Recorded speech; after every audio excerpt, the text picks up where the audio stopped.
Jean Beaulieu, qui est écrivain et professeur à la faculté des lettres de l'université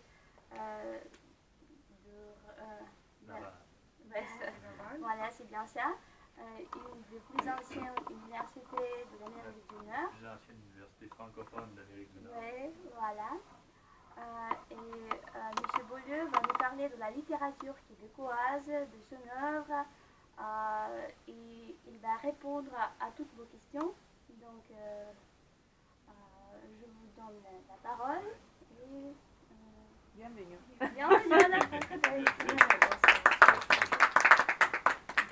Permettez-moi de dire juste quelques mots organisationnels, parce que on a préparé bien sûr d'avance la visite de M. Beaulieu ici à Moscou. La première présentation qu'il a faite, c'était hier à l'Université d'État des sciences humaines de Russie, et il s'est entretenu devant les étudiants, les collègues de l'université, et ici c'est la deuxième visite. Et je voudrais vous assurer que vous verrez les livres de M. Beaulieu très prochainement qui vont venir, mais ils nous suivent un petit peu. Voilà. Donc c'est un don exceptionnel que nous avons reçu de la part de M. Beaulieu, et grâce à l'association des études Association internationale des études québécoises. Donc, mais il y a un tout petit problème technique qui nous permet de voir les livres arriver d'ici sous très peu. Ok, c'est bien. Voilà. C'est juste qu'avoir su, j'en aurais apporté quelques-uns pour les montrer, mais bon, c'est pas grave. Alors, bonjour. Merci de m'accueillir. C'est un honneur pour moi d'être ici. Effectivement, je suis écrivain, professeur de création littéraire. Je ne sais pas si ça existe dans le système universitaire français, l'enseignement de la création littéraire à l'université. C'est une tradition qui nous vient des États-Unis, que nous, on a adopté au Québec au début des années 80, où il a commencé à avoir vraiment des programmes de création littéraire à l'université, c'est-à-dire où les étudiants non seulement étudient les œuvres des autres, mais apprennent à écrire de la littérature, essentiellement du roman, mais aussi de la poésie, des nouvelles, donc dans tous les genres littéraires. Donc chez nous, le programme à l'Université Laval, 1982, le premier programme de création littéraire, c'était le premier programme de création littéraire en langue française. Par la suite, d'autres universités québécoises ont emboîté le pas. Et tranquillement, en France, il y a des programmes là, qui sont en train d'être mis sur place de création littéraire à l'université. Mais c'est pas pour ça que je suis ici aujourd'hui, c'est pas pour vous parler de ça, c'est davantage l'écrivain, dans le fond, qui est devant vous aujourd'hui. J'ai pensé vous parler rapidement de mes livres pour faire le parallèle entre ce que j'ai écrit, les livres que j'ai écrits et le Québec. C'est-à-dire comment, dans le fond, on écrit à partir de ce qu'on est personnellement, c'est-à-dire de notre histoire personnelle, de ce qui nous a construit comme personne, mais aussi on n'écrit jamais de nulle part, c'est-à-dire qu'on écrit dans un lieu spécifique. Et moi, j'ai écrit à partir du Québec, et du Québec des années 80 et 90 surtout. Donc, avec l'histoire, je dirais que mes romans s'inscrivent dans l'histoire contemporaine du Québec, et d'une certaine manière en sont un peu le reflet, malgré moi. C'est-à-dire que quand je me suis mis à écrire, je ne voulais pas nécessairement écrire des romans qui parleraient du Québec ou qui aborderaient de front la culture québécoise, mais on s'aperçoit en les lisant, moi-même en les lisant par la suite, c'est-à-dire après les avoir écrits, je suis à même de découvrir tranquillement ce que j'ai mis dans mes romans.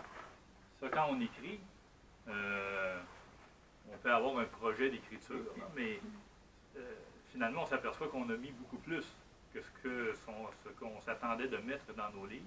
C'est-à-dire qu'à travers les personnages, à travers ce qu'on fait vivre à nos personnages, finalement, c'est une partie de soi-même qui apparaît dans l'écriture, qui apparaît dans le roman, et qu'on découvre soi-même comme auteur souvent beaucoup plus tard. C'est-à-dire que moi, j'ai découvert des choses que j'avais mises dans mes romans 5 ans plus tard, 6 ans, 10 ans plus tard. Et même encore récemment, il y a des étudiants qui me parlaient qui avaient lu un de mes romans et qui voyaient des choses que moi-même je n'avais pas vues dans ça, qui n'étaient pas toujours justes, à mon sens, mais je suis mauvais juge pour dire si c'était juste ou pas.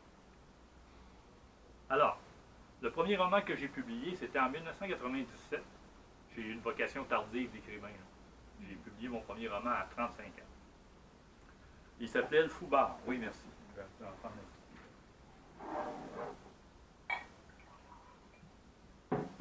C'est un roman qui s'intitule Foubar. Pourquoi Foubar? Parce qu'il y a un bar dans ma ville, qui est la ville de Québec, il y a un bar qui s'appelle le Foubar. Et l'intrigue de mon roman se déroule beaucoup au Foubar. Elle raconte l'histoire de jeunes gens dans la trentaine qui se rencontrent régulièrement dans ce bar-là. Puis donc, c'est un peu, on a dit que c'était, les critiques, là, on dit que c'était un portrait de ma génération. C'est-à-dire à l'époque où j'avais moi-même 35 ans, là, c'est un peu le portrait de cette génération-là. Je vous fais ça rapidement. Ça raconte l'histoire d'un garçon qui s'appelle Harold et qui, pour arrondir ses fins de mois, fait des vols dans les maisons de la banlieue de la ville. C'est-à-dire qu'il s'arrange, c'est pas un violent, c'est pas quelqu'un qui cherche la confrontation, donc s'arrange toujours pour qu'il y ait personne dans la maison où il va aller dévaliser. Mais lui, il dévalise les maisons la fin de semaine, et puis il a une vision un peu romantique de son activité, c'est-à-dire que lui, il voit ça un peu comme Robin des Bois, c'est-à-dire qu'il va aller voler les riches pour donner aux pauvres, et le pauvre, il dit, le pauvre, c'est moi. Donc, il garde ça pour lui. C'est un peu sa manière, dans le fond, d'expliquer son activité. Et Harold va tomber amoureux d'une jeune femme qui s'appelle Nadine. Et rapidement, cette jeune femme-là va lui demander de lui apprendre les trucs du métier. Comment on fait pour entrer dans une maison là, sans être obligé de tout casser, tout ça, par une fenêtre du soubassement, etc. Et on va vite comprendre que, bon, parce que lui, au départ, il n'est pas tellement intéressé à lui apprendre ça, mais on va vite comprendre qu'elle, dans le fond, ce qu'elle veut, c'est pas aller dévaliser les maisons, c'est qu'il y a une maison en particulier qui l'intéresse. Pourquoi? Parce qu'il y a dans cette maison-là une cassette vidéo. C'était à l'époque des cassettes VHS, là, ça date un petit peu.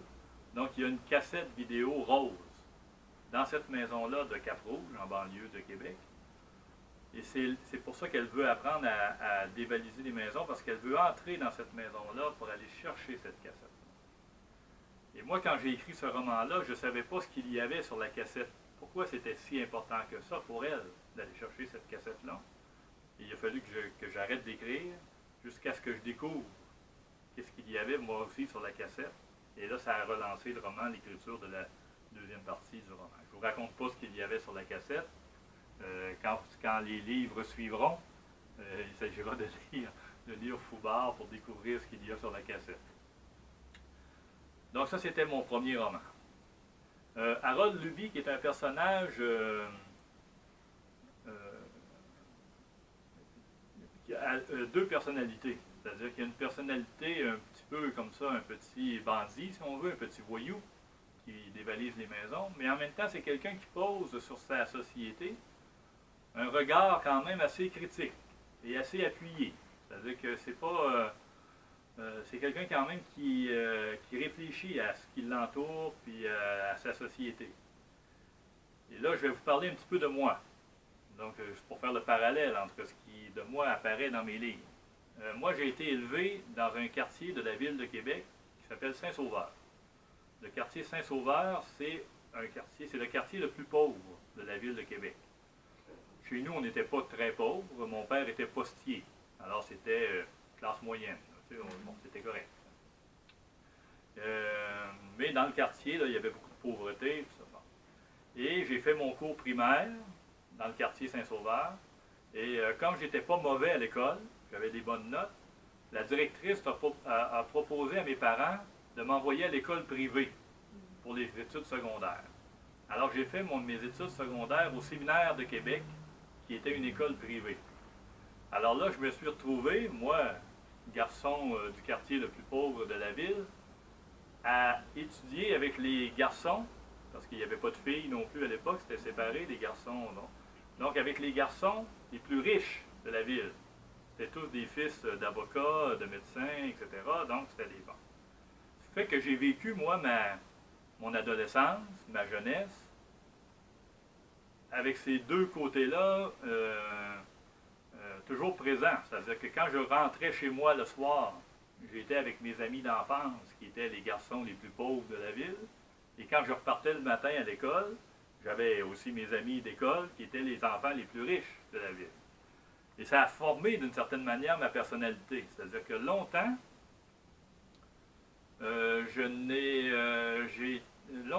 j'ai été comme pas bien partout. C'est-à-dire, à un moment donné, je m'éloignais de mes amis d'enfance parce que je n'allais pas à l'école avec eux. Et jamais complètement intégré non plus à mes amis d'école parce que le milieu était différent. On ne venait pas du même milieu, de la même classe sociale. Donc, ça a comme... J'ai porté ça longtemps en moi, c'est-à-dire pas bien nulle part. Pas bien quand je retrouvais mes amis d'enfance parce qu'il y avait un petit décalage, et pas tout à fait intégré non plus. Et ça a pris plusieurs années avant que tout cela s'inverse et que finalement je devienne relativement bien partout. C'est-à-dire à la fois bien avec mon milieu d'enfance, puis aussi bien dans le milieu secondaire, si on veut, que j'avais acquis. On a un grand sociologue au Québec qui s'appelle Fernand Dumont, qui a parlé beaucoup de cette question-là dans ses livres, parce que lui aussi avait vécu un peu avait fait le même cheminement. Il parlait de la culture primaire et de la culture secondaire, c'est-à-dire la culture primaire qu'on a dans notre enfance, tout ça, puis la culture secondaire, c'est-à-dire celle qu'on acquiert à l'école par le système d'éducation et puis par la suite par nos intérêts personnels aussi, qui fait que, on s'intéresse à plein de choses. Et c'est lui aussi qui m'a, à la lecture de Dumont, là, où j'ai pu faire ce transfert-là, disons, de pas bien nulle part à bien partout. Alors je reviens à Harold Luby et vous voyez le rapport un peu avec le personnage, dans le fond. C'est un petit voyou, ça c'est ma culture un peu primaire, parce que nécessairement dans un quartier défavorisé, il y a un petit peu plus de délinquance, il y a un petit peu plus de... moi, il y avait certains amis d'enfance que si j'avais voulu aller les voir, il aurait fallu que je leur apporte des oranges. C'est-à-dire qu'ils étaient en prison. Tu sais, c'est bon. Alors ça, c'est mon milieu primaire. Harold Luby, donc, qui est un peu ça. Mais c'est aussi quelqu'un qui réfléchit, qui porte un regard sur sa société. Alors, voyez-vous, mais moi, quand j'ai écrit Foubard, là, j'ai pas pensé à ça, là. J'ai vu ça par la suite. C'est-à-dire, après avoir écrit mon roman, je me suis aperçu que ces deux facettes-là de ma personnalité, je les avais d'une certaine manière octroyées à mon personnage. Et Harold Luby était une représentation. C'est ça les arts, hein? On représente quelque chose. Donc c'était une représentation un peu de ce que j'étais comme personne. Ça, c'est mon premier roman. Par la suite, j'ai publié un roman qui s'appelle Le Dernier Lit, qui lui s'inscrit vraiment, et ça aussi je l'ai vu par la suite, moi, j'écrivais une histoire. En fait, l'histoire du Dernier Lit, c'est l'histoire de deux adolescents, fin adolescence, là, deux jeunes de 18 ans, qui tombent amoureux de la même fille. Elle, plutôt que de choisir, finalement, ils vont former un trio. Ils vont aller vivre ensemble les trois. Les deux garçons amoureux de la même fille. Les deux garçons ensemble n'ont pas de relation intime, mais ils sont amoureux de la même fille et décident d'aller vivre ensemble. Et l'action se déroule en 1980. Qu'est-ce qui s'est passé au Québec en 1980? Qui sait ça? C'est une date importante au Québec, 1980. Référendum. Exact. C'est le premier référendum sur l'indépendance du Québec. C'est-à-dire qu'il y a eu deux référendums au Québec. Il y en a eu un en 1980, puis il y en a eu un second en 1995. Et chaque fois, c'était pour décider si les gens voulaient que le Québec devienne un pays indépendant du Canada. Parce qu'effectivement, il y a une histoire spécifique liée à la langue française. Et bon, je ne vous referai pas un cours d'histoire du Québec aujourd'hui, là, mais l'évolution, si on veut, historique, nous avait amené à poser cette question-là au peuple. Est-ce que vous voulez que le Québec devienne indépendant? Et le dernier lit, dans le fond, raconte cette période-là, mais 20 ans plus tard. C'est-à-dire que les deux garçons nous racontent un après l'autre, c'est-à-dire les chapitres sont alternés. Il y en a un qui prend la parole, puis par la suite c'est l'autre. Et nous raconte ce qui s'est passé en 1980, mais à partir de l'an 2000. Parce que à la veille du référendum, vous savez ce que c'est, hein, les grandes manifestations politiques, les moments importants historiques, ben, le peuple est emporté dans un mouvement, donc là, il y avait les deux clans, il y avait ceux qui étaient pour le oui, donc oui à l'indépendance, puis il y avait ceux qui étaient pour le non, c'est-à-dire on reste dans le Canada. Et là, chacun avait ses slogans, puis manifestations dans les rues, puis tout ça. Et le oui, les jeunes étaient davantage pour le oui que pour le non. Ce qui fait que ça donnait à cette campagne-là beaucoup d'effervescence. Il y avait beaucoup d'activités, la jeunesse faisait toutes sortes d'activités, des trucs loufoques aussi parfois. Et donc, eux, mes personnages, décident d'aller remplacer... la ville de Québec est comme située sur un plateau qui surplombe le fleuve Saint-Laurent. Et il y a un édifice où il y a sur l'édifice un mât avec un immense drapeau du Canada, que vous avez vu à l'entrée ici, le rouge. Alors, cet immense drapeau-là, on le voit de partout là, à Québec.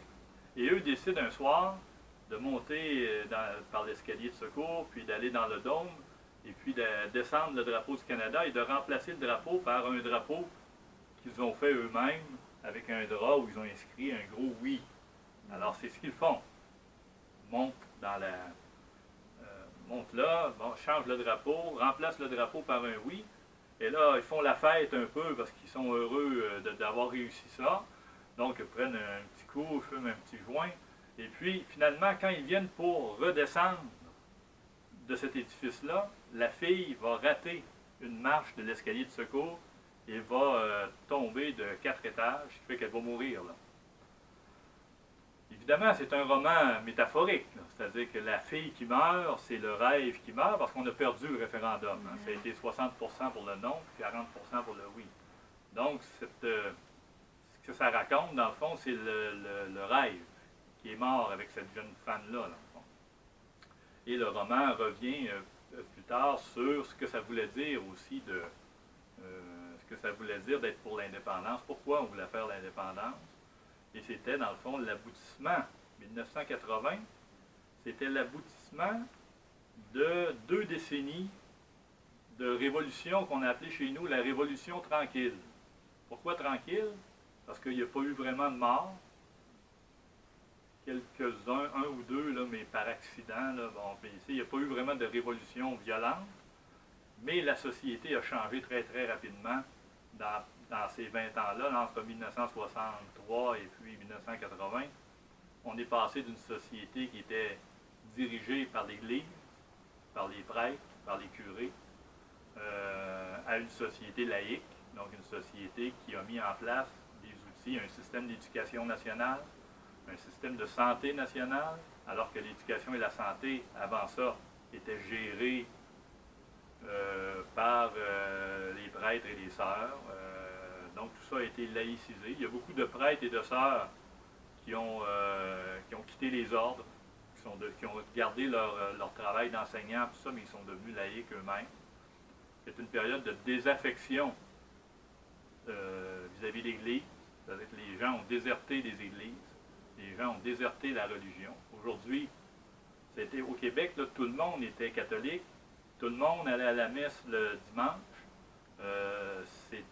La société était très homogène. Il n'y avait pas beaucoup de gens d'autres religions que la religion catholique, ce qui fait qu'il y avait des églises partout, partout, partout, un peu comme ici, mais vraiment il y en avait beaucoup. Et tout le monde allait à l'église. Sauf que quand les gens se sont mis à quitter la religion, l'église, eh bien là, il a fallu qu'on conserve les bâtiments. Donc, les églises sont devenues des centres d'art. Les églises sont devenues des ensembles à appartements, etc. Et aujourd'hui, les églises sont pratiquement vides. Il reste quelques vieilles personnes qui vont toujours à la messe le dimanche, mais c'est marginal. L'Église n'a plus aucun pouvoir, dans le fond, dans la société québécoise. Et tout ça, ça s'est fait en 15 ans ou à peu près. C'est-à-dire que c'est vraiment, on a changé de société, nous, de manière drastique. Parce qu'avant ça, on était resté dans une certaine forme de noirceur. On appelait ça la grande noirceur. C'est-à-dire que c'était une période où c'était l'Église qui contrôlait l'éducation de la santé, mais aussi sur le plan politique, c'était des gouvernements conservateurs. C'est-à-dire qu'il n'y avait pas beaucoup de progressistes dans ça. Donc, on voulait que les choses ne bougent pas, que tout reste pareil, tout ça. Bon. Et tout ça a été transformé là, à partir des années 60. Alors, dans le dernier livre, je reviens à mon livre, dans le dernier livre, il y a ça. C'est comme la représentation de la fin d'une époque, puis du passage à une autre époque. Et ça apparaît dans le dernier livre par un autre personnage qui est Monseigneur, donc qui est prêtre, et qui apparaît lui-même complètement dépassé par ce qui s'est produit au Québec, qui n'a pas accepté, dans le fond, les changements qui se sont produits au Québec, et qui est resté toute sa vie aigri d'avoir perdu du pouvoir, et c'est-à-dire que la liberté des autres le heurtait. C'était quelqu'un qui n'acceptait pas que les gens soient libres, et qui était en lien donc avec ces personnages-là. Vous vous imaginez que deux garçons qui vivent avec une fille, pour lui, ça heurtait de front ses valeurs chrétiennes, ses valeurs religieuses. Donc, il y a une intrigue qui tourne autour de ça. Ça, c'était le dernier livre. J'ai publié par la suite un roman qui s'appelle Le Fils perdu, dont je ne vous parlerai pas parce qu'il est moins en lien avec, c'est plus une intrigue plus intime, ça, il est moins en lien avec des considérations plus sociales. Mais je vais vous parler du suivant qui s'appelle Le Joueur de quilles, qui lui revient aussi sur la question de l'indépendance nationale, mais par un biais un peu éloigné. C'est-à-dire que il faut que je fasse une digression, une parenthèse pour vous raconter qu'au Québec, on a eu une période dans les années 90, début des années 2000, où je ne sais pas pourquoi, je ne sais pas qu'est-ce que ça représentait, mais on mettait beaucoup l'accent sur les bandits. C'est-à-dire dans les représentations publiques, les séries télévisées, on a eu des séries sur la mafia, on a eu des séries télévisées sur les motards criminalisés, là, les bandes de motards, tout ça. Bon.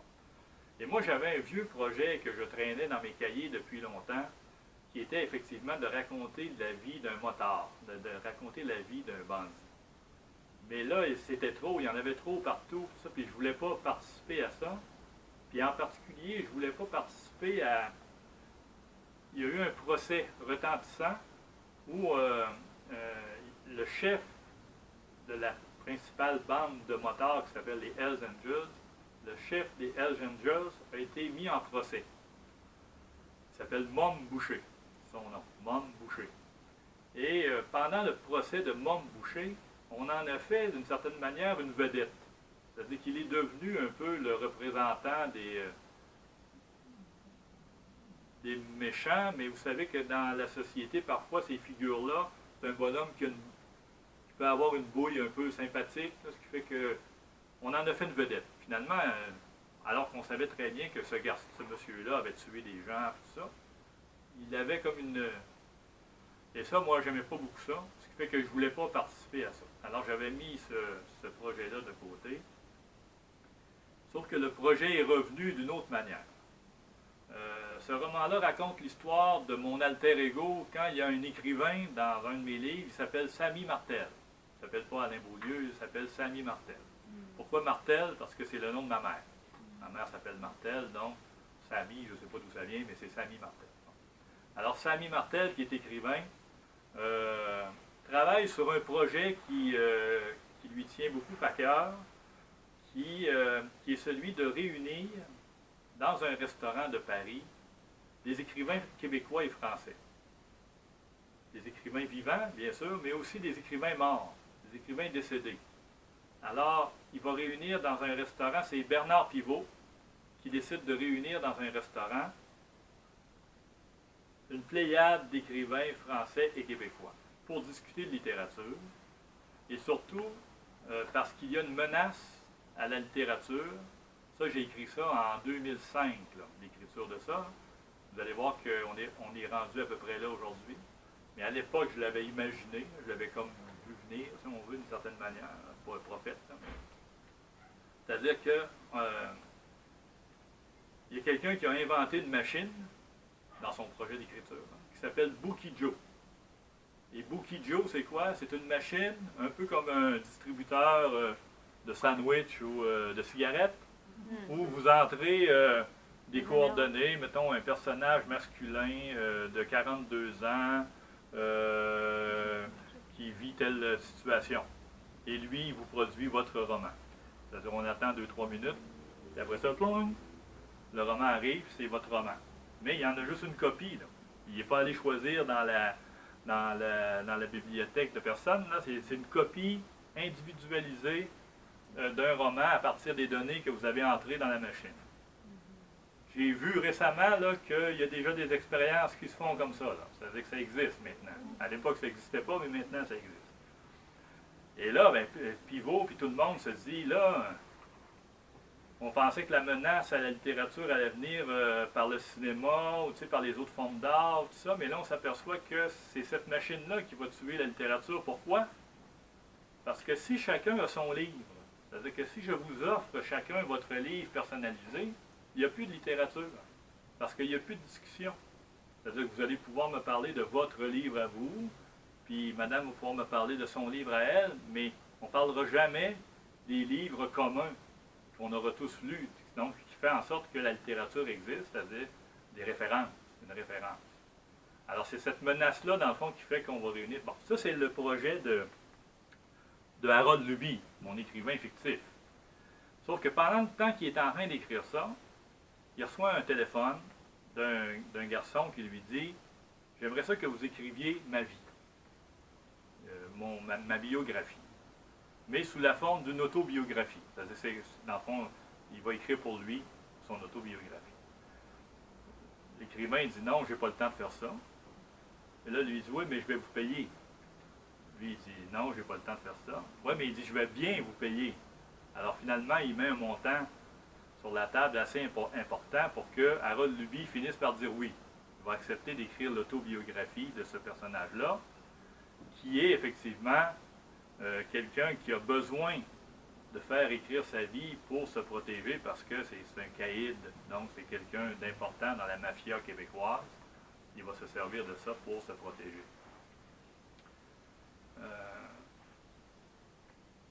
Et tout ça est venu d'une certaine manière de ce désir que j'avais de raconter l'histoire d'un personnage en me demandant qu'est-ce qui fait que quelqu'un, qu'un enfant, dans le fond, devient méchant. Pourquoi un enfant qui, à la base, n'a pas de méchanceté, devient un jour méchant? Et c'était à partir de l'histoire d'un de mes cousins. D'un de mes cousins moi, que j'avais connu tout jeune, évidemment, c'était mon cousin, qui était un enfant peureux, qui était un enfant doux, qui n'était pas quelqu'un de dangereux, et qui, à l'adolescence, parce qu'il est devenu très costaud, tout ça, à un moment donné, a viré de bord. C'est-à-dire qu'il est devenu, a comme pris de l'assurance, et cette assurance-là s'est inscrite dans quelque chose qui est devenu malsain, qui est devenu comme s'il était passé du côté sombre des choses. Et c'est cette question-là qui m'intéressait. Donc, en racontant la vie de ce personnage-là, c'était une manière pour moi d'essayer de voir comment un personnage, comment quelqu'un peut devenir comme ça un bandit. Donc ça, ça s'appelle Le Joueur de quilles. C'était le 4e roman que j'ai écrit.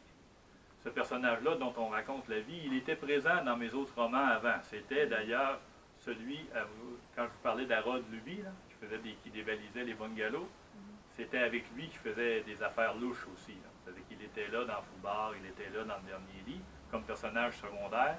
Et là, avec ce roman-là, on raconte sa vie à lui, donc c'est tiré de ces romans-là. Là, on est rendu, j'avais écrit mes 3 premiers romans en 1997 jusqu'à 2000. Là, on est en 2002, à peu près.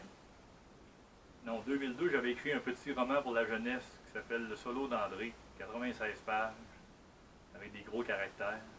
Puis comme je le disais l'autre fois, ça c'est mon best-seller maintenant. C'est mon roman que c'est le mieux vendu, parce qu'il est lu dans le réseau scolaire, là, il est lu à l'école, tout ça, ce qui fait qu'encore aujourd'hui, plusieurs années plus tard, j'en vends encore plusieurs copies parce qu'il est dans les programmes. Et après, j'ai écrit Le joueur de quilles. Et là, j'ai décidé de prendre le projet de Samy Martel, son projet avec les écrivains français et québécois, et de l'écrire. Alors, c'est devenu un roman qui s'appelle La Cadillac blanche de Bernard Pivot, où j'ai repris, dans le fond, ce qui était résumé en une dizaine de pages, si on veut, dans Le joueur de quilles. J'en ai fait un livre qui m'a permis, dans le fond, de me questionner sur la littérature, ce qu'est la littérature, et de me questionner aussi sur la place de la littérature québécoise dans le grand corpus de la littérature française, francophone. Après ça, on pourra parler de ce que ça veut dire français, francophone, puis voilà, un autre débat.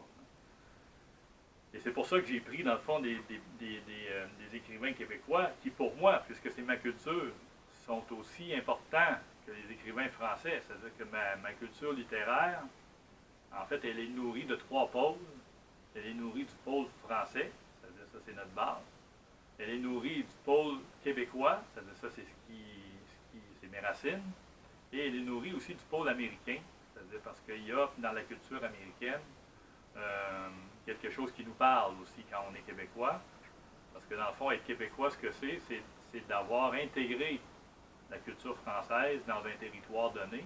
Et comme ce territoire-là est américain, bien, on a développé ce qu'on appelle chez nous l'amour continental, c'est-à-dire qu'on aime le continent.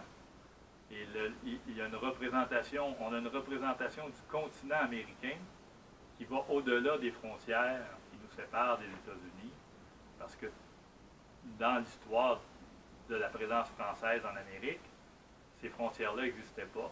Donc, on voit un peu partout en Amérique encore des traces du fait français, bien au-delà de la frontière américaine.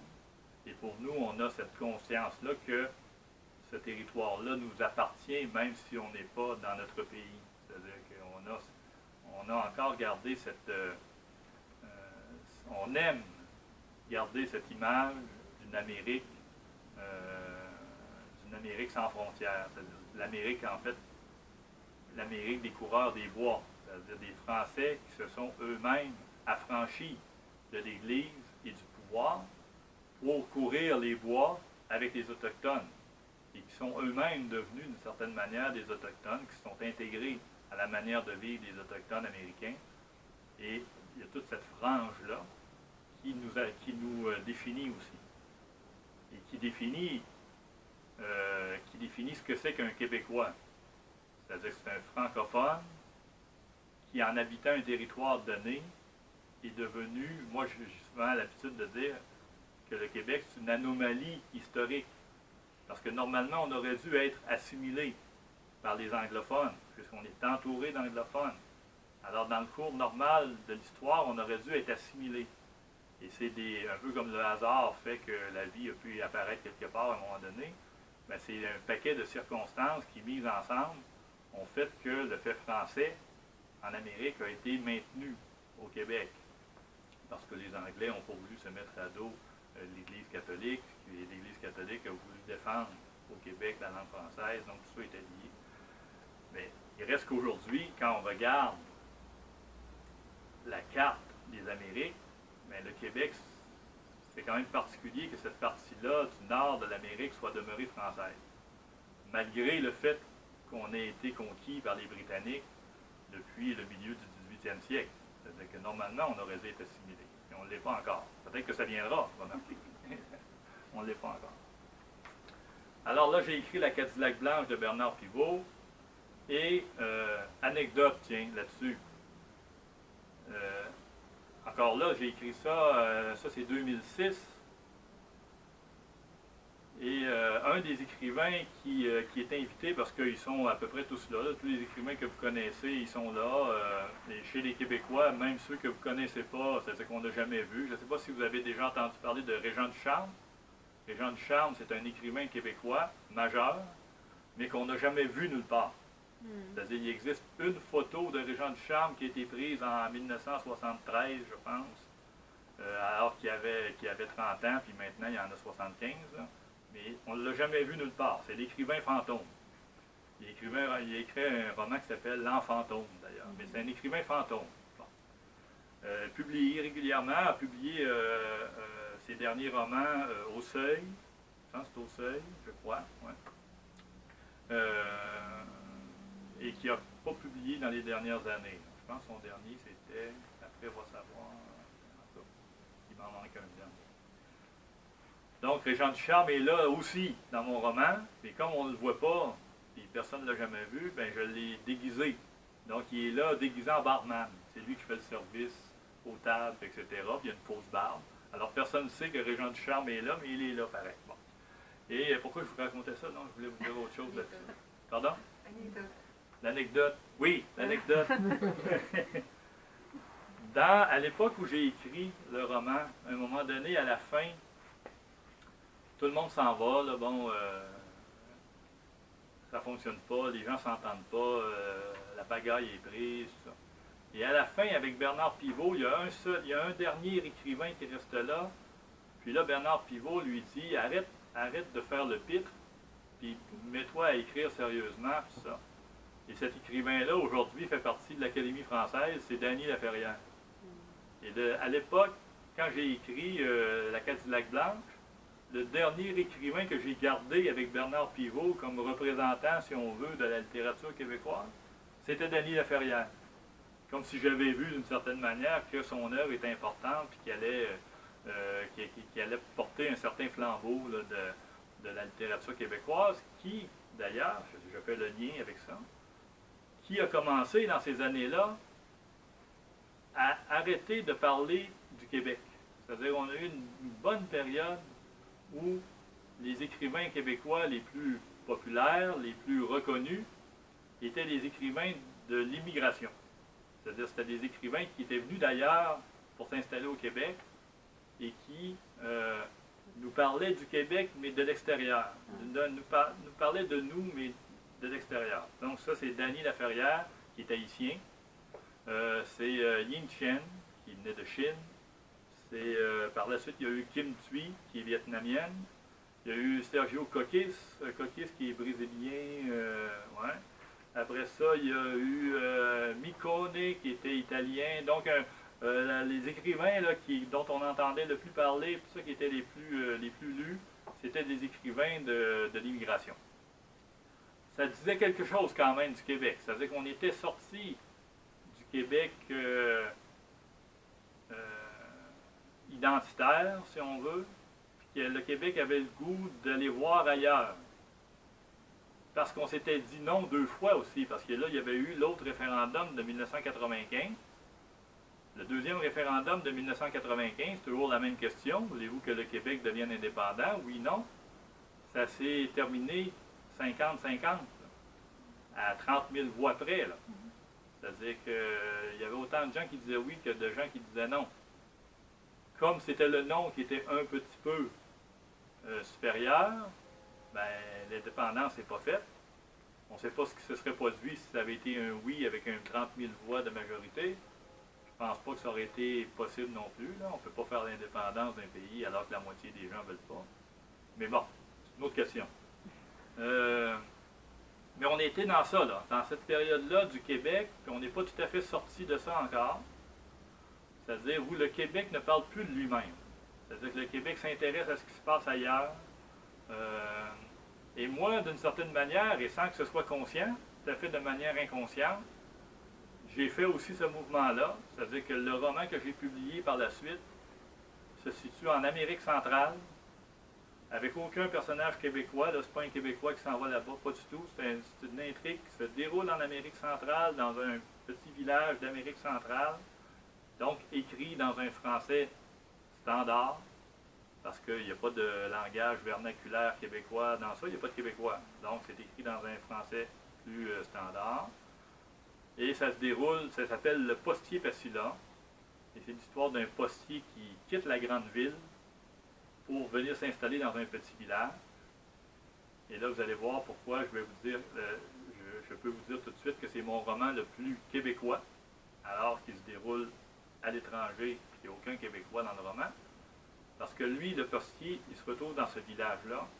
Et très rapidement, il va s'apercevoir que le village est divisé en deux. Il y a deux clans dans le village. Et lui, il va avoir à choisir quel clan auquel il va s'associer. Alors, on est vraiment dans la personnalité typique du Québécois qui est incapable de choisir. Et tout au long du roman, il va passer d'un clan à l'autre.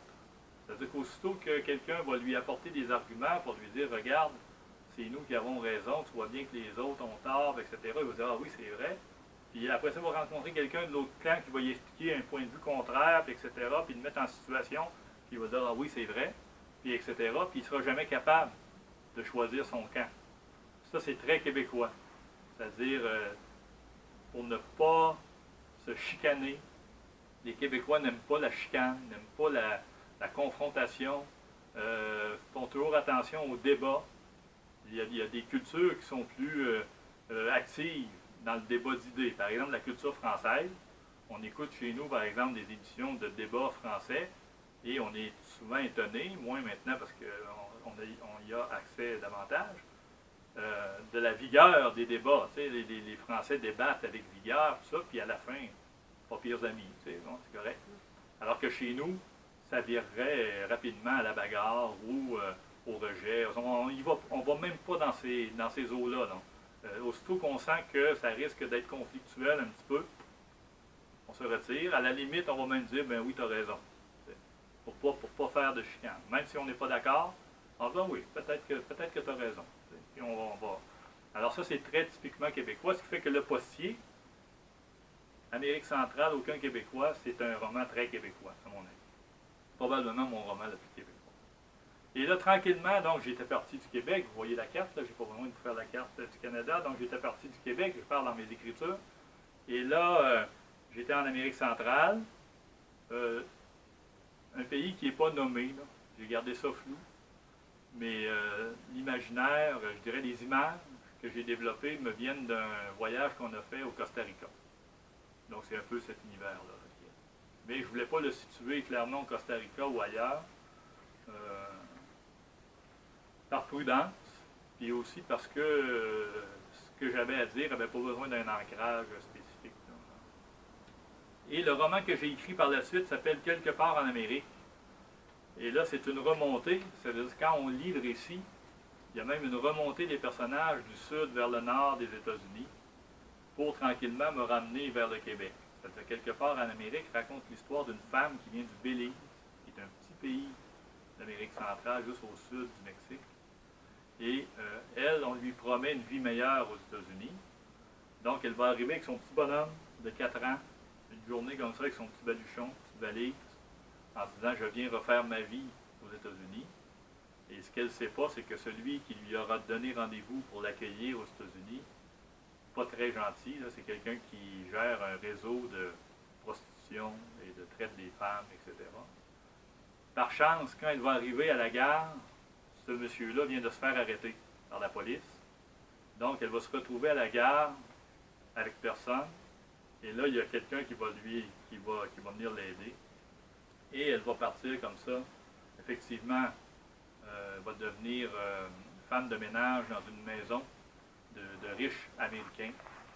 Et c'est à partir de cette histoire-là, je ne veux pas vous raconter l'intrigue de ça, là, mais c'est à partir de cette histoire-là qu'elle va vivre des choses joyeuses, parce qu'elle va avoir été accompagnée, puis par la suite dramatique, parce qu'il va y arriver quelque chose, effectivement, dans sa vie, qui va venir bouleverser et sa vie et celle de ses proches. Alors ça, c'est quelque part en Amérique, et je suis revenu, donc, il y a 3 ans, 4 ans, à Québec, toujours dans mon écriture, là, avec un roman qui s'appelle « Le festin de Salomé », où là, je reviens, dans le fond, dans ma ville natale, la ville de Québec, mais, je dirais, complètement désorganisé.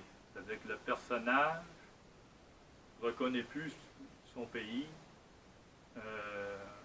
est aux prises avec ce que ça représente d'être québécois.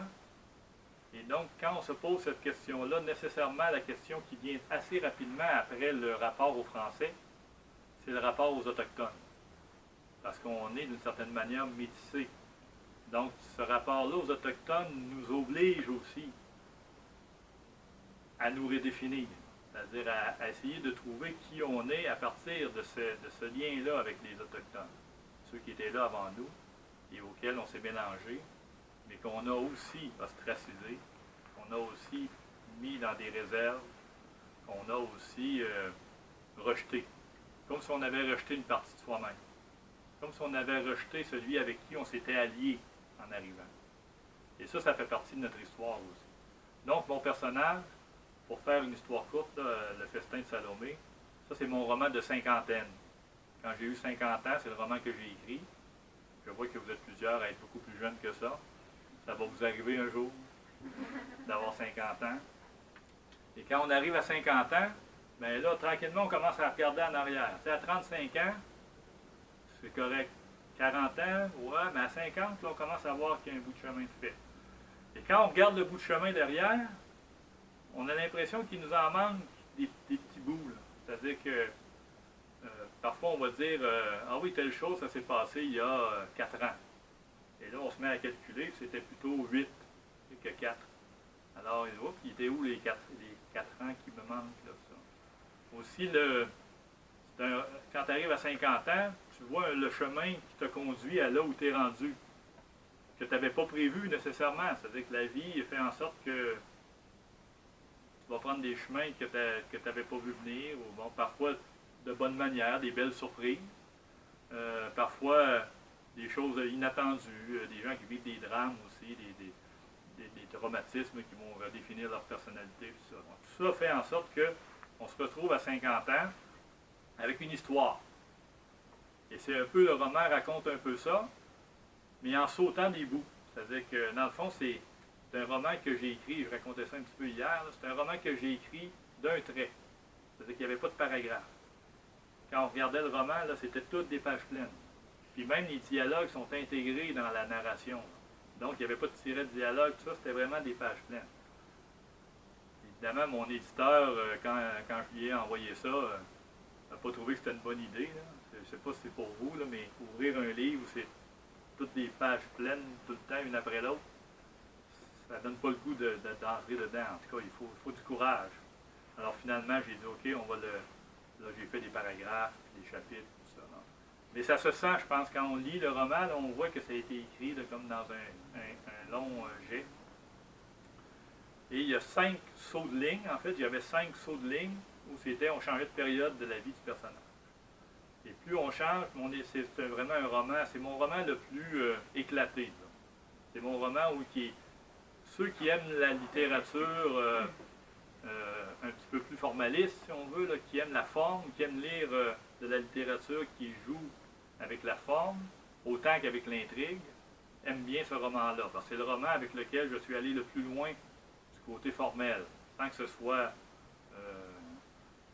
fermé sur lui-même, sans que ce soit difficile d'approche, mais il y a un jeu avec la forme. Donc ceux qui aiment ça, adorent ce roman-là. Ceux qui cherchent une intrigue là, facile, où on suit des personnages, ce que j'ai fait dans d'autres romans, là, mais où on suit des personnages de manière chronologique, etc., bien là, on n'est pas tout à fait dans ce type d'univers-là. C'est une autre proposition. Très onirique. C'est comme, on dirait, comme si le personnage avait perdu ses repères. Donc, il se retrouve dans des situations où on se demande s'il est en train d'imaginer ça, de rêver ça. L'emprise avec le réel est plus éloignée. C'est plus onirique. Donc là, j'avais fait ce chemin-là, mais vous voyez que le Québec n'est plus très présent, puis quand il est là, il est déconstruit. C'est-à-dire, on n'est plus dans un univers où qu'on pourrait identifier comme étant facilement repérable. Là. On est sur le plan culturel, on n'est pas dans ça. Et le dernier roman que j'ai écrit à la suite d'un voyage que j'ai fait en Bretagne, ça s'intitule L'interrogatoire de Salim Belfakir. Alors là, j'ai traversé l'océan, et c'est un roman qui se déroule à moitié en France, pour la moitié au Québec, avec un personnage français, dans le fond, qui vient se réfugier au Québec. Et c'était aussi une manière pour moi encore de réfléchir un peu. Il y a quelques scènes là, qui réfléchissent sur l'histoire du Québec, sur ce que ça veut dire d'être québécois, mais surtout qu'est-ce qu'on a fait de notre passé. Dans ce roman-là, je propose qu'on l'a mis pas mal dans le formol. Madame, vous l'avez lu, là, donc la scène vers la fin où c'est-à-dire qu'ils ont gardé, les personnages du roman ont gardé des grands, des Québécois les plus marquants, les politiciens les plus marquants, les écrivains les plus marquants, les artistes les plus importants, un bout de corps, soit un doigt, une main, un pied, dans le formol. Il y a une espèce de musée clandestin, si on veut, où vous avez, par exemple, la main de René Lévesque. René Lévesque, qui était le premier ministre du Québec, puis on a gardé sa main, puis lui, il fumait beaucoup. Donc, il y a un doigt qui est jaune, tu sais, ses doigts jaunis, tout ça. Mais ça, c'était une icône, si on veut, de la politique québécoise, de l'histoire du Québec. Alors, encore là, c'est comme pour dire, l'histoire s'est arrêtée d'une certaine manière. Là. On ne sait plus où on s'en va, dans le fond, au Québec. Et vraiment sur le plan politique, puis je vais terminer avec ça, puis on pourra échanger par la suite. Mais sur le plan politique, on est rendu là aujourd'hui. C'est-à-dire que tout le courant qui a été porté par le Parti québécois, qui était le parti qui prônait l'indépendance du Québec, dans les années 70, pour arriver au référendum de 1980 qu'on a perdu, puis qui a été relancé par la suite au milieu des années 90 pour le référendum de 1995 qu'on a perdu. Vous avez compris que j'étais pour le oui. Depuis 1995, comme ça a été 50-50, ben on dirait qu'il n'y a plus personne qui veut se poser cette question-là. Comme si la question de l'indépendance nationale, donc de l'identité, avait été évacuée. Et même si les fédéralistes, c'est-à-dire le Canada, n'ont jamais répondu aux demandes historiques du Québec de reconnaissance du caractère spécifique de ce qu'il est dans la fédération, c'est-à-dire parlant français, avec un système juridique particulier, un système d'éducation spécifique aussi. Donc, c'était des demandes de reconnaissance, dans le fond, de ce qu'on est dans la Fédération canadienne. Le Canada n'a jamais répondu à ces demandes-là, ce qui aurait été normalement suffisant pour dire « mais c'est correct, si vous ne voulez pas ça, on va repartir le processus d'indépendance ». Les gens ne sont pas dans ça actuellement. Quand on fait des sondages actuellement, l'indépendance trouve appui chez environ 35 à 40 % de la population. C'est-à-dire qu'il n'est pas envisageable de reposer la question aux Québécois actuellement de l'indépendance du Québec parce qu'on s'attend à ce que ça donnerait à peu près le même résultat là, si le oui gagnait quelques points entre 45 et 50 %, mais il n'y a pas de mouvement pour l'indépendance du Québec.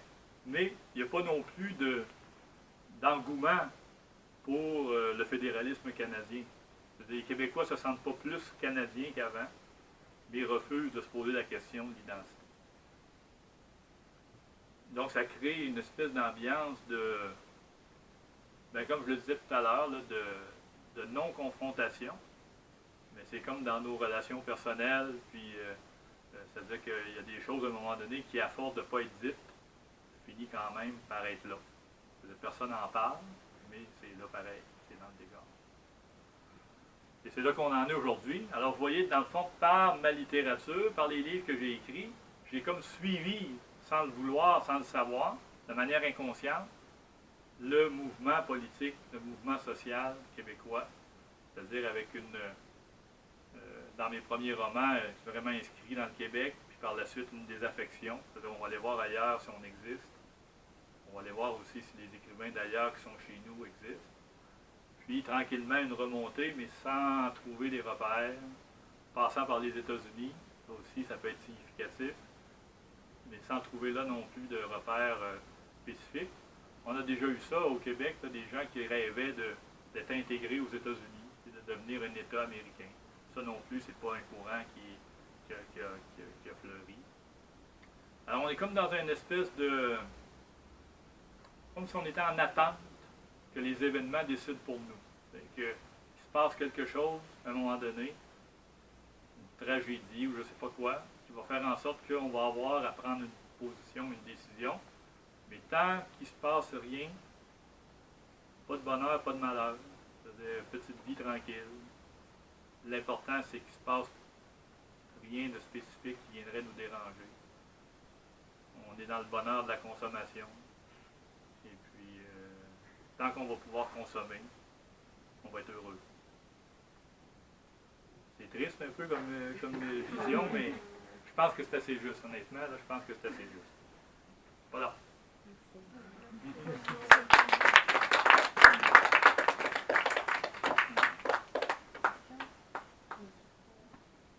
peut poser des questions à M. Beaulieu. Oui, oui, allez-y. Je les prends toutes, les bonnes et les mauvaises. Ah, j'ai une petite question sur Oui. l'identité Oui. québécoise. Oui. Comment peut-on la déchiffrer, la décrire? C'est plutôt américaine ou française. Ou, par exemple, quand on parle des Russes, on dit que les Russes sont toujours en train de chercher son chemin, qui n'est pas de l'ouest, de l'est, c'est quelque chose de très particulier. C'est quelque chose différent. Donc, comment on peut décrire l'identité québécoise? Ouais. Elle est faite de ces trois pôles-là, en fait, dont j'ai parlé tout à l'heure. C'est-à-dire que l'identité québécoise, c'est. On a un rapport au français indéniable, mais dont on s'est affranchi. À cause du fait qu'on soit devenu britannique, des sujets britanniques, on s'est affranchi de la France, ce qui s'est d'ailleurs exprimé de manière claire dans l'accent. Quand vous m'entendez parler français, je parle un français québécois, qui est quand même, si vous écoutez les mots que j'utilise, du français, mais qui s'agencent et puis se disent avec un accent particulier, qui est l'accent québécois. On nous dit souvent qu'on a gardé d'une certaine manière le parler français d'avant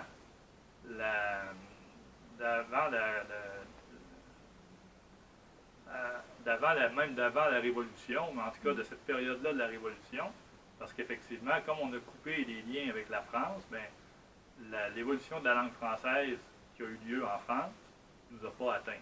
Donc, et en même temps, moi, j'accepte ça, là, cette explication-là, mais je pense aussi qu'une langue, ça vit dans un territoire. C'est-à-dire qu'une langue, c'est pas quelque chose d'absolu. Une langue, ça se vit au contact et du territoire et de ce qui nous entoure. Et évidemment, le français québécois, c'est un français qui vient de la rudesse du climat, ce qui ressemble un petit peu au climat chez vous.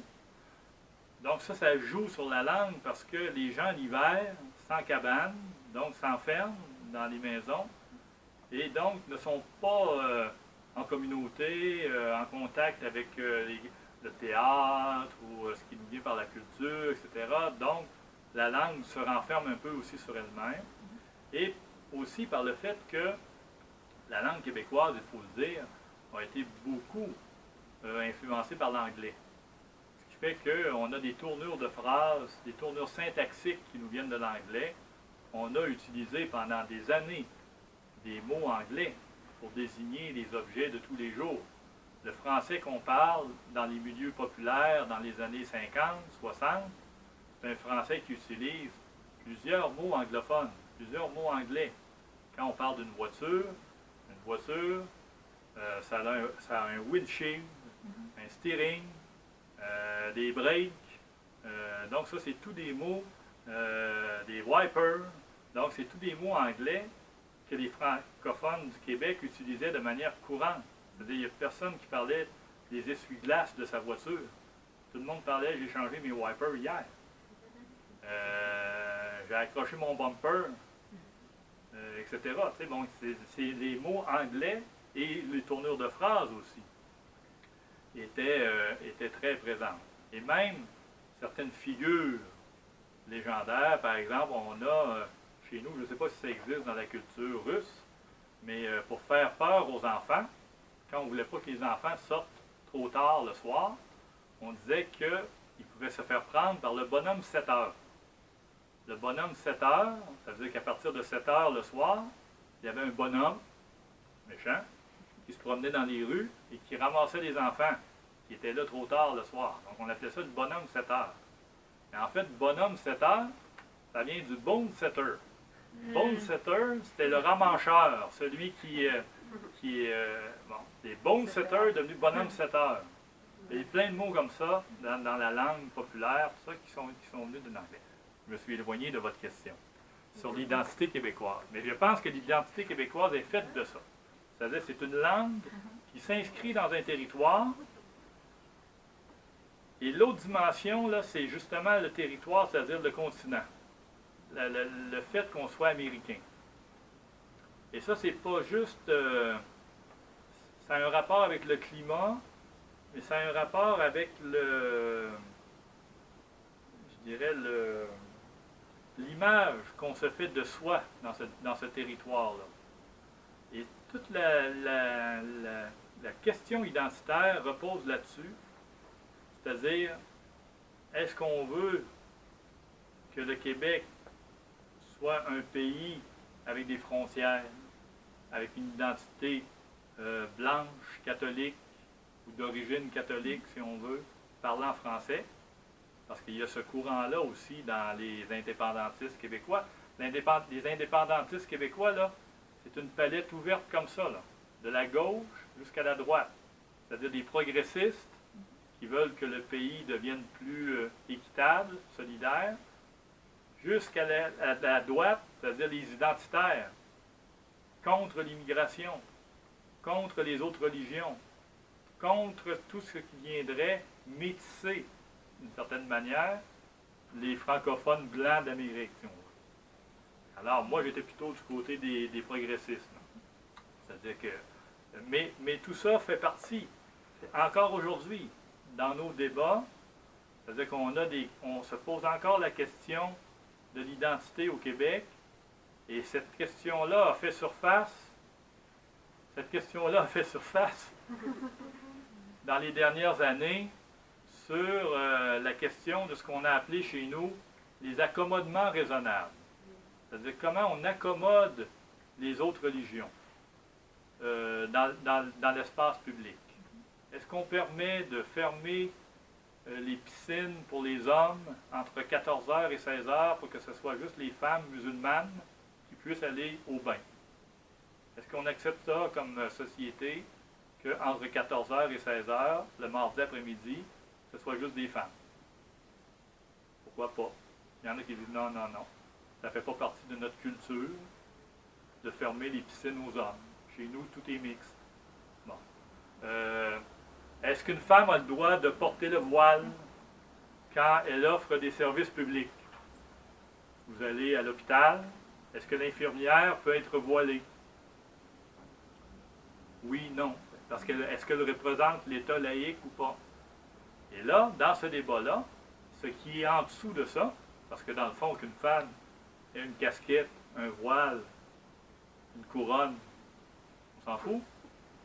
Mais ce qu'il y a derrière ça, c'est l'acceptation de l'autre, et c'est comment l'autre aussi, lui-même, s'intègre, réussit à être lui-même, mais dans sa société d'accueil. Et ces questions-là, cette confrontation-là, en Europe, on sait qu'ils la vivent très fortement actuellement en France. Mais chez nous, un petit peu moins, c'est moins polarisé un peu qu'en France, mais quand même, ces questions-là sont très présentes aussi. Donc, l'identité québécoise est encore en définition, mais elle est jamais sûre d'elle-même. Elle n'est jamais sûre d'elle-même. Et ce que vous me dites de l'identité russe, ça pourrait aussi peut-être être ça, c'est-à-dire l'influence des cultures. Ça, c'est le propre, dans le fond, des sociétés. Mais il n'y a pas beaucoup de sociétés pures. Hein? Toutes les sociétés ont été mélangées. Là. Toutes les sociétés ont été mixées, résultent d'une mixité récente ou antérieure. Tu sais, mais on rappelle souvent aux Québécois qu'ils ont été eux-mêmes immigrants. C'est-à-dire que les Français, quand ils sont arrivés en Amérique, c'est des immigrants d'une certaine manière. Mais ça, il y en a qui n'aiment pas entendre ça, qui ont l'impression que... Oui. Excuse-moi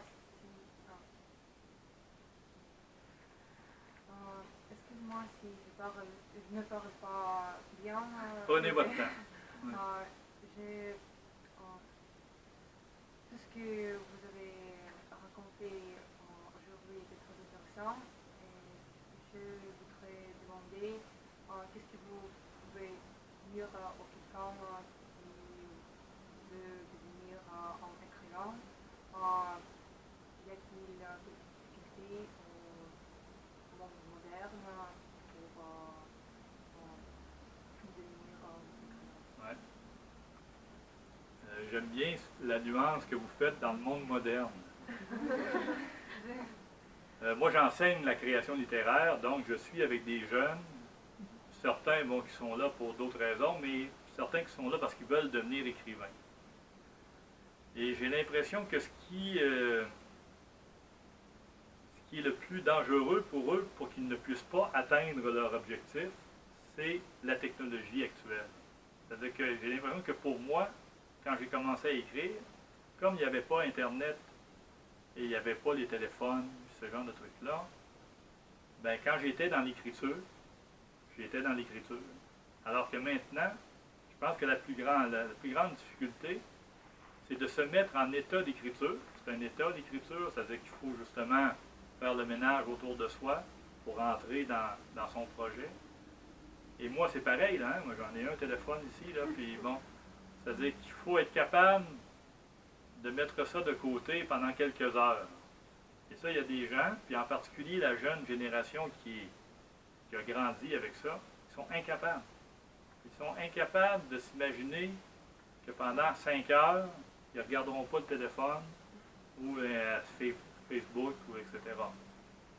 Ça, je pense que c'est ce qui est plus difficile pour un écrivain de la jeune génération. Après, on s'aperçoit que, je le vois chez mes étudiants, je le vois aussi dans ce qu'on publie actuellement, les romans ont tendance à raccourcir. C'est-à-dire qu'on voit beaucoup de romans qui sont publiés 90 pages, 120 pages, 100 pages. Avant, on avait une expression chez nous, on appelait ça des novellas. Novella, ça voulait dire une longue nouvelle ou un court roman. Mais maintenant, on appelle ça roman, et plusieurs romans sont publiés très courts. Et j'ai l'impression que ça correspond aussi à l'époque actuelle où on a de la difficulté et à écrire et à lire aussi. C'est-à-dire que les gens lisent moins. En général, ils lisent. Et ils lisent toutes sortes de trucs, ça, mais de la littérature, là, du roman, les gens lisent moins de romans. Ont plus de difficulté à se laisser emporter, à entrer dans un récit. Parce que, justement, ils en sortent continuellement parce qu'il est... Ça ne veut pas dire que les gens n'écrivent plus. Les jeunes écrivent encore. Mais là, si vous posez la question du piège à éviter, la plus grande difficulté est celle-là. Après, sur le plan de l'écriture, c'est de trouver sa voie. Tu sais, souvent, moi, j'enseigne création littéraire, je n'enseigne pas des recettes. Je ne dis pas aux gens, fais ça, fais ça, fais ça, puis au bout, tu brasses, puis ça va donner un roman. C'est pas ça. C'est j'essaie de trouver qu'est-ce que cette personne-là en particulier a à dire par la littérature, que l'autre ne pourra pas dire. C'est-à-dire, moi, mes romans, là, c'est pas pour me vanter. Personne d'autre que moi pouvait les écrire, mes romans. Parce qu'ils sont nourris, fabriqués, à partir de ce que je suis, personnellement. Bon, ben, mes étudiants, c'est la même chose. Alors, si vous étiez dans un de mes ateliers, ce serait de voir qu'est-ce que vous avez à apporter à la littérature, avec qui vous êtes, là d'où vous venez. Parce que, dans le fond, ce qui nous définit, c'est à quelle époque on est né, dans quel milieu on est né, quelle sorte de parents on a eu, tout ça.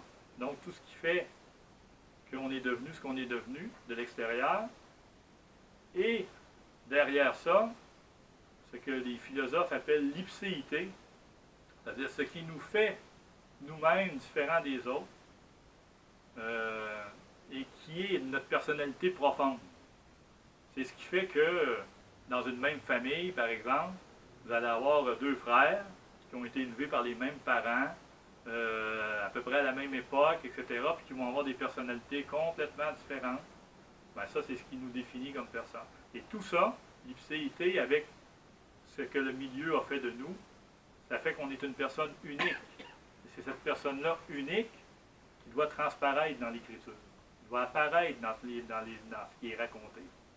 Même si vous ne me racontez pas votre vie à vous, dans la manière de raconter, dans ce que vous allez raconter, vous allez être présente et différente des autres. C'est un peu comme ça, moi, que je dirige mes étudiants là, dans les ateliers. Après ça, tout ça lié avec le travail sur la langue, c'est-à-dire le travail sur le langage, puisque ça doit passer nécessairement par une langue.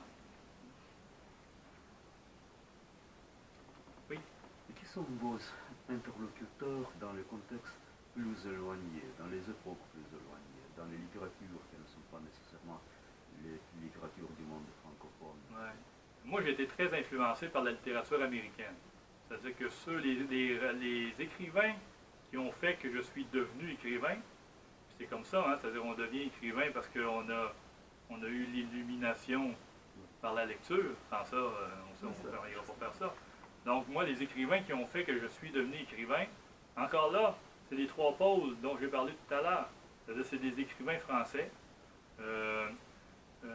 Et souvent, je me rappelle d'un roman de François Sabatier, écrivain français, qui s'appelle « Les années secrètes de la vie d'un homme », qui est un roman que pas beaucoup de personnes ont lu. C'était pas un best-seller ou tout ça, c'est bon. Et ça raconte l'histoire d'un homme qui est probablement parce que ça correspondait un petit peu aussi à qui je suis, en tout cas bref, qui était en questionnement et qui décide d'aller faire une séance de réflexion sur lui-même au Japon. Alors c'est très introspectif, tout ça. Bon. Ça, moi, quand j'ai lu ça, j'ai dit, ah, je vais devenir écrivain. Quand j'ai lu Paul Auster, moi, Paul Auster, c'était un écrivain important, même si ce n'est pas un écrivain majeur, au moment où sa littérature est entrée en moi, ça a eu un écho. Philippe Roth, qui était un écrivain très important pour moi. Bon. Jacques Poulain au Québec, qui était aussi un écrivain qui, à la lecture, m'a donné envie d'écrire. Donc, ce n'est pas nécessairement de la longue tradition des autres époques, c'était des écrivains contemporains, mais qui ont fait que je me suis découvert, c'est toujours ça aussi la littérature, c'est un balancement constant entre l'altérité, mais aussi la reconnaissance de connivence, c'est-à-dire là où on se reconnaît dans l'autre, en sachant qu'il est autre. Bon. Donc c'était ces trois pôles-là, c'est-à-dire après ça, je dis souvent ça, hein, la lecture c'est une rencontre, c'est-à-dire moi je me rappelle d'avoir lu par exemple jeune, je pense que ça avait été imposé par un de mes professeurs, Thérèse d'Esquirou. Ça m'emmerdait. Je trouvais ça mauvais, tu sais. Bon. Mais je l'ai relu 10 ans plus tard ou 15 ans plus tard, et là, émerveillé par la finesse de l'écriture. Bon. Alors c'est ça, hein, c'est des rencontres. Camus, L'étranger. La première fois que j'ai lu L'étranger, je ne comprenais pas trop pourquoi c'était devenu un classique de la littérature française. Une histoire, c'est bon. J'ai relu L'étranger, après j'ai vu tout ce qu'il y avait dans L'étranger, de dissociation de soi, de l'absurde, mais le fait d'être étranger à soi-même autant qu'au monde. J'ai vu dans le fond la richesse de l'œuvre, tout ça. Bon, voilà, c'est tout ça là, qui nous nourrit, puis qui me nourrit encore. Il m'arrive encore, souvent, honnêtement, j'ai pas eu de grandes illuminations là, récemment, mais d'entrer dans un récit et de découvrir qu'il y a là un projet, puis il y a là une humanité. Moi, je ne suis pas formaliste. Là. Je suis pas. Il faut que la forme serve le fond. C'est-à-dire qu'on peut jouer avec le langage, on peut jouer avec les mots, mais pas simplement pour le plaisir de jouer avec les mots. Il faut que ça amène à une profondeur. Là. Il faut qu'il y ait quelque chose c'est ça, qui me remue un peu, là, qui me secoue un peu.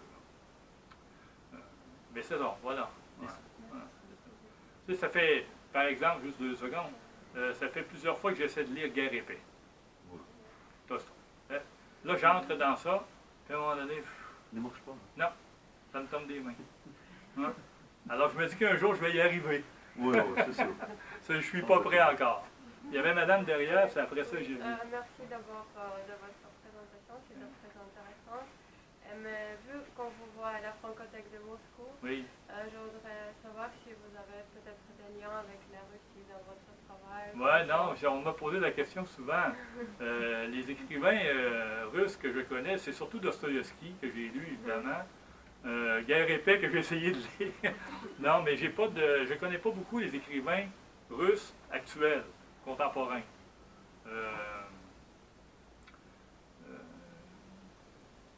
On dirait que ceux qui m'ont atteint le plus, c'est les écrivains russes, mais de la diaspora, c'est-à-dire, je sais pas, Berberova ou Kristeva. C'est le lien avec la Russie est plus... bon, c'est ça. Mais j'ai pas d'acquaintance avec la littérature russe actuelle. Mais vous venez souvent quand même en Russie ou... Mais non, c'est ma première fois. Ah ouais, c'est ça. Ah ouais. D'accord. Ouais. Et non seulement je ne suis pas spécialiste, mais je ne connais pas la littérature russe, et surtout pas la littérature russe contemporaine. Je suis malheureux de le dire, là, mais c'est la vérité. Je ne peux pas faire semblant, c'est la vérité. Oui, madame. Qu'est-ce qui vous a inspiré en Bretagne que vous avez décidé d'écrire un roman et placer le sujet en Bretagne? Oui. Au départ, j'étais allé en Bretagne parce que c'est Jacques Cartier. Saint-Malo, c'est Jacques Cartier qui est parti de Saint-Malo en Bretagne et qui a fait les premiers voyages dans le nord de l'Amérique. Bon, après ça, avant ça, il y avait eu Colomb, tout ça, mais vraiment celui qui a été le premier Européen, entre guillemets, parce qu'il y en avait d'autres qui étaient venus avant lui, mais on n'en a pas beaucoup parlé, là, mais disons, parlons de l'histoire plus générale. C'est Jacques Cartier qui part de Saint-Malo et qui, en 1534, vient mouiller dans les eaux du Saint-Laurent.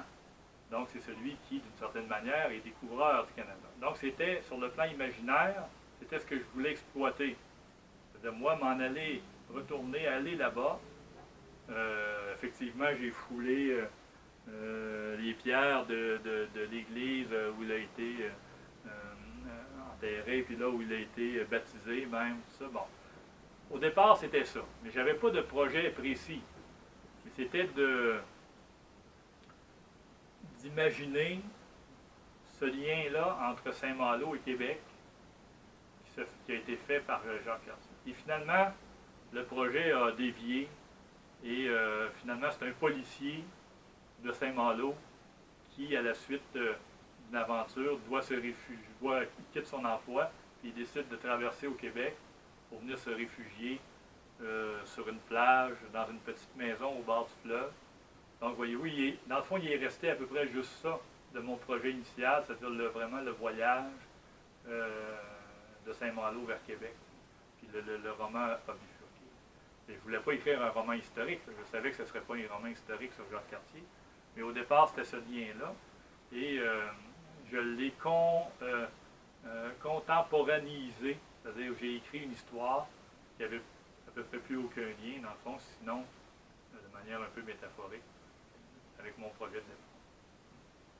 Parce qu'il faut dire que maintenant, depuis les 4 ou 5 derniers romans, quand je commence à écrire, j'écris la première phrase, puis je ne connais pas la deuxième, puis j'écris la deuxième sans connaître la troisième, c'est-à-dire que j'ai aucune idée de l'histoire que je vais raconter. Je fais confiance à l'écriture, à la logique de l'écriture, et mes histoires se construisent au fur et à mesure que je les écris, sans jamais avoir de plan, sans savoir où ça s'en va. Avec la crainte de frapper un mur, c'est-à-dire d'arriver à un moment donné où... Mais il y a comme une logique qui s'installe, qui fait en sorte que je découvre l'histoire en l'écrivant, et elle se déroule un peu comme si j'étais le premier lecteur de l'histoire, elle se déroule un peu comme ça. Oui? Donc, si vous écrivez un roman, vous ne savez pas au début si c'est un roman pour les adultes ou... Ah oui, ça oui. Oui, parce que quand on écrit pour la jeunesse, on a ce que j'ai pas quand j'écris pour les adultes, mais quand on écrit pour la jeunesse, on doit avoir une conscience du lecteur. Mais on met dans notre dans l'iconographie dont on se sert, au départ, la première mouture de représentation, on voyait Flaubert, c'est-à-dire avec ses moustaches, tout ça. Et effectivement, il y avait un petit crachoir, ça. Et maintenant, tout ça a disparu, là, c'est un C, le rapport à Flaubert est disparu. Puis dans le fond, c'est presque devenu le crachoir. Et quand les gens parlent du crachoir, c'est vrai que c'est pas très élégant. Mais en même temps, on voulait aussi que ce soit... On veut permettre à ce que les textes soient publiés dans cette forme-là, c'est-à-dire un peu revendicateur, ou qui dérange un petit peu. Là. Donc des choses qu'on crache sur le papier, si on veut, d'une certaine manière. Une petite dernière question. Oui. Si on parle de la littérature québécoise Oui, aujourd'hui, oui. quels sont les genres littéraires qui sont les plus lus, demandés, achetés, voilà, à quoi, y compris les jeunes, à quoi la société... C'est toujours le roman qui est le genre le plus acheté. On dit, ça c'est les éditeurs qui nous disent ça, que même la nouvelle, c'est-à-dire des recueils de nouvelles, ça ne se vend pas beaucoup. Il n'y a pas beaucoup de lecteurs de nouvelles. Ce qui fait que c'est pour ça que les éditeurs hésitent à publier de la nouvelle. On en a quand même, là, mais c'est vraiment le roman qui est encore aujourd'hui de genre qui phagocyte un peu les autres. Hein? C'est-à-dire que dans les romans, parfois on a de la prose poétique, qui montre qu'on aurait pu appeler poésie avant, puis qu'on appelle roman aujourd'hui. On a des essais, mais qui sont un peu romancés, au sens où on va appeler ça roman. On a, un peu comme partout ailleurs, là, on a beaucoup d'autofiction. C'est-à-dire l'autofiction a pris beaucoup de place dans la littérature québécoise. Les écrivains dont j'ai parlé tout à l'heure, Kim Thuy par exemple, Laferrière a fait beaucoup dans l'autofiction. Donc les écrivains là, qui marchent fort, si on veut, souvent c'est dans l'autofiction. C'est-à-dire, bon. Mais c'est pareil en France, c'est un courant, je dirais, plus généralisé que la littérature québécoise. Et dans la jeune génération, ben là, il y a certains thèmes qui refont surface. Par exemple, des romans qui vont nous parler, qui vont se situer dans des régions autres que Montréal ou Québec, c'est-à-dire les grandes villes. On a des romans saguenéens, on a des romans estriens, qui viennent de l'Estrie. Et donc, il y a ces auteurs-là qui sont déménagés à Montréal pour la plupart, qui habitent Montréal, ben, parlent de leur région d'enfance, de leur région d'où ils viennent. Fait que ça, on voit ça dans la littérature des plus jeunes auteurs. Ouais. Le rapport au territoire. Ouais. Alors que le roman québécois des années 60, 70, surtout 70, là, était très urbain, très montréalais. C'était Montréal qui était très présent. Même moi, mes romans se situaient à Québec, ben, j'étais devenu l'écrivain de Québec. Pourtant, c'est juste parce que mes romans se déroulaient à Québec, mais comme mes romans se déroulaient tous dans la ville de Québec, on m'avait identifié comme l'écrivain de Québec. Moi, j'ai vu ça un peu comme une restriction que comme une représentation de... Parce que j'avais pas l'impression de parler de ma ville, c'était pas un guide touristique que j'écrivais, là, j'avais l'impression que c'était un petit peu plus universel que... Ça se situe à Québec, mais c'était un peu plus universel. Excusez-moi, quand vous écrivez pour le théâtre, disons que vous écrivez quelques textes pour le théâtre, Oui. quel est l'effet que vous cherchez? Ouais. Est-ce qu'il y a un effet spécifique de ce genre que vous préférez ou vous voulez explorer ces domaines littéraires? Qu'est-ce que c'est pour vous? Ouais. C'est à la fois une recherche, effectivement, sur le langage. Les pièces que j'ai écrites sont écrites dans le langage vernaculaire québécois, c'est-à-dire où on entend la langue québécoise. Donc il y a ça qui est très présent, c'est-à-dire un jeu avec le langage. Et après, il y a toujours un jeu formel aussi. Souvent des superpositions d'univers, c'est-à-dire où on voit par exemple dans une pièce que j'ai écrite qui s'appelle Materna, c'est comme il y a deux tableaux.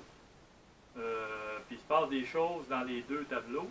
Et de la manière dont je l'ai écrite, ça peut être présenté, puis j'ai vu une représentation, là, bon, ça peut être représenté dans un seul tableau, où on comprend que les personnages ne sont pas les quatre, ces quatre personnages, ils ne sont pas les quatre dans la même pièce. Il y en a deux qui sont dans une pièce, deux dans l'autre, mais tout ça se joue de manière croisée dans le même décor, si on veut, là. Alors ça, dans Materna, c'est présent. Et puis, dans une autre pièce que j'ai écrite, il y a un jeu aussi avec le public, c'est-à-dire que les personnages racontent leur histoire au public, mais en parlant aux autres personnages aussi. C'est-à-dire qu'il y a comme si c'était pas une conférence, mais un dialogue avec le public, mais en parlant de lui. Donc la mère, par exemple, va parler de son fils, va nous faire un portrait de son fils, mais il est là à côté d'elle. Et à un moment donné, hop, là, il y a un dialogue, tout ça. Puis après ça, c'est comme si on s'adressait, et c'est jamais directement au public, comme si on s'adressait à quelqu'un qui est là, mais que personne ne voit. Alors c'est un jeu aussi là, avec la forme, mais toujours dans des propositions très intimes, liées souvent à la filiation, c'est-à-dire des rapports mère-fille, père-fils. On est beaucoup dans ça, dans ce que j'écris, mais même dans mes romans aussi, c'est très présent. C'est-à-dire le rapport entre les enfants et leurs parents, puis la filiation joyeuse, mais souvent rompue aussi. C'est-à-dire où l'enfant disparaît, l'enfant n'est plus là. Madame Madame a lu mon dernier roman, parlait de solitude des personnages. Donc tout le monde est en lien avec les autres, mais jamais complètement, toujours un peu coupé des autres. Merci beaucoup, M. Boileau. On voudrait vous remercier d'être venu, d'avoir parlé de votre œuvre. Et la Francothèque voudrait vous offrir un petit cadeau. Ah, merci beaucoup. C'est un jeu, Ok, merci. Merci de votre accueil et de votre écoute. Très agréable pour moi.